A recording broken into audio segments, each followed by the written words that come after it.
When asked to come in for an 8 a.m. meeting, my Gen Z new hire said, ugh, sorry, I can't make it. I have a workout class. Should this be allowed? My visceral reaction was kidding me. No, fully, like angered, typing this out. I was like, please. Like my hand's shaking and it's not from the caffeine. You just started this job. I don't give a flying about your workout class. Also, an 8 a.m. workout class is too late. Workout at 6, maybe 7. Hi. Yeah, Natalie. So we can talk about this more later, but I'm going to address this now. It was made very clear during the interview process that the working hours for this position is between 9 to 5 p.m. Eastern time, and I am on Eastern time. I made that very clear with HR because I have commitments outside of work. I go to the gym, I work out because I care about my health. Sure, I can make a sacrifice to go to an 8 a.m. meeting had I known at least a week before that I needed to go at 8 a.m., not a day before. Also, my workout class starts at 7:30, not at 8, but I didn't know that I needed to tell you that. Okay, let's just say I skipped the gym. 2 things. When can I expect you to reimburse me for my class? And 2, are you going to be paying me from 8 a.m. to 9 a.m. or at the very least, let me leave at 4 p.m.? Natalie, if your answer to both of those are no, then there's no discussion needed. I will see you at 9 o'clock today. Also, I sent an email to HR about this and sent them the link to that TikTok video. So just to make things clear. When asked to... Yeah, so I don't understand why a lot of people are having grievance with this Gen Z guy. There's absolutely nothing wrong that he did. If you have a contract and you say that you're going to work for 8 hours, that doesn't mean that the company owns your soul. That doesn't mean that the company should care what you do in your private time. If work starts at 9, 8 is still your private time.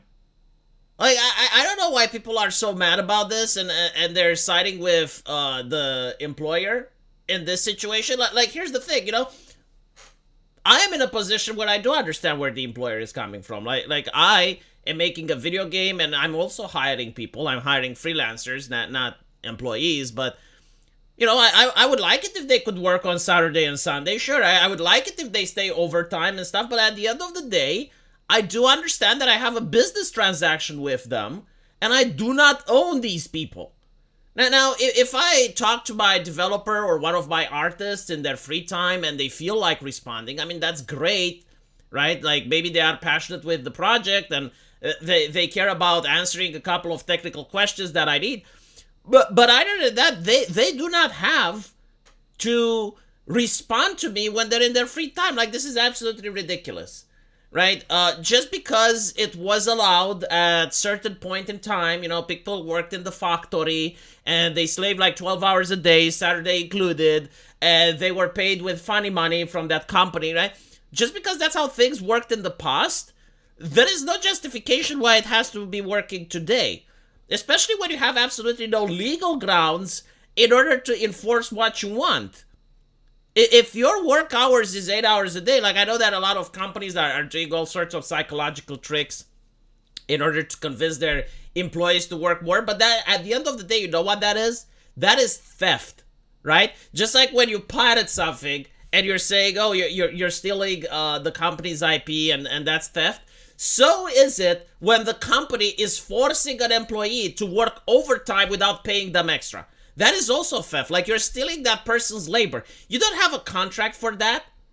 And if you're going to try to manipulate the person and constrain them in order to feel bad, right? You're using psychological tactics to force them to do something that they wouldn't do. That is theft. Sure, it's like you can argue with the definition and you can say, well, actually, that no. It is. And the tactics that they're doing are so disgusting, right? Like, they will have things like open offices in order to say, oh, like, we want transparency, we want the light to come in, we want to have things that are feng shui and other bullshit. But the reality why they want open offices is that, number one, is cheaper.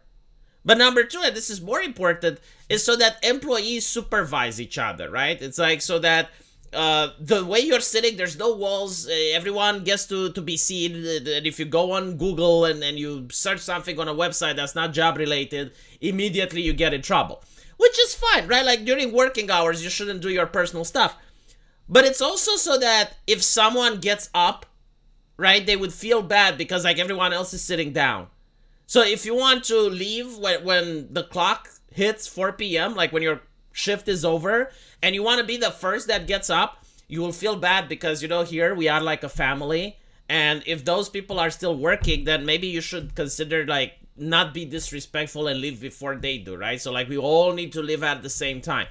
This is why they have open offices. And again, like this is a psychological manipulation trick in order to convince people to stay at work overtime and to invest, to crunch a little bit extra. And those extra hours add up. Like that's just free slavery wage for the company. And it's absolutely disgusting. Like, now, again, like I'm not against the concept of paying people more for extra time, right? Like if it's in the contract and it says, hey, if you are asked to work extra time, you have to do it, but you're getting compensated for that. Like that's fine, right? But this is not what we're talking about. So no, Gen Z in this situation, I don't know if it's all Gen Z. I think they are pretty based. I think they are absolutely entitled to stand for their rights and to make sure that the company doesn't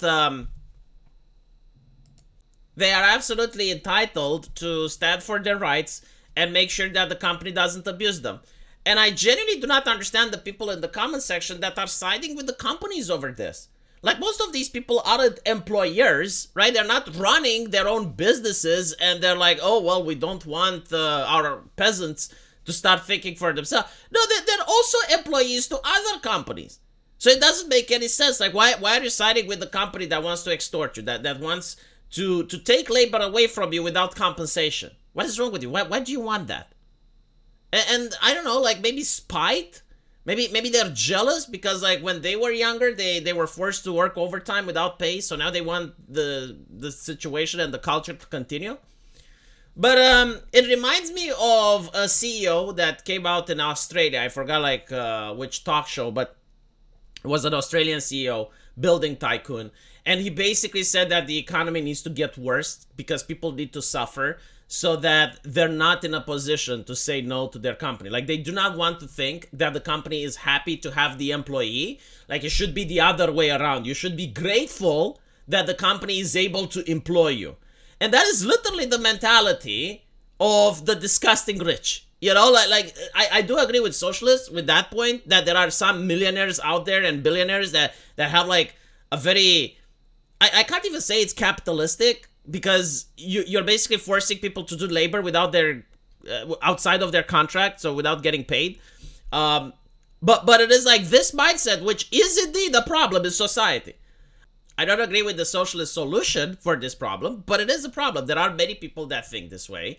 And it's not just the rich, but as I saw in the comment section, it is also the plebs that are agreeing. It's like, no, if you work for the man, and the man asks you to come earlier for work with 1 or 2 hours and without pay, you should.